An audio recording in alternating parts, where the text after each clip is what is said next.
Donald Trump's call for the arrest, and even potential execution, of several Democratic lawmakers over a brief public service video marks a dramatic escalation in America's already intense political polarization.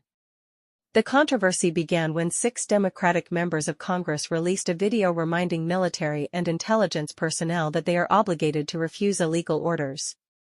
Their message aligns with established U.S. military law. Service members must obey lawful commands, but they can be criminally liable for carrying out unlawful ones. Trump, however, labeled the video seditious behavior, described the lawmakers as traitors, and claimed their actions were punishable by death.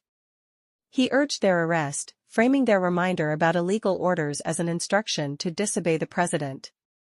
His statements triggered immediate alarm, raising core constitutional questions. Can a president demand the criminal prosecution of elected legislators for political speech? Does such rhetoric undermine congressional immunity, free expression, and the basic norms that sustain a constitutional democracy? From an institutional perspective, this episode represents a troubling stress test for American governance. A healthy democratic system depends on an essential boundary: political opponents are not enemies of the state, and dissent is not a criminal act.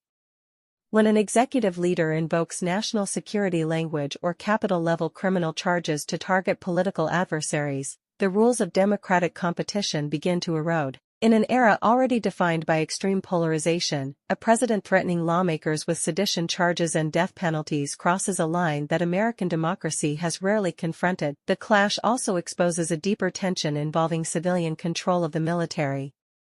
The Democratic video reaffirms the principle that troops swear loyalty to the Constitution, not to any individual officeholder.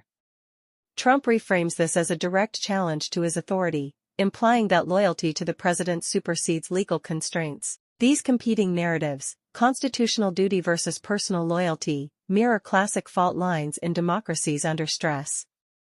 When political actors contest the meaning of military obedience, the risk of politicizing the armed forces rises sharply.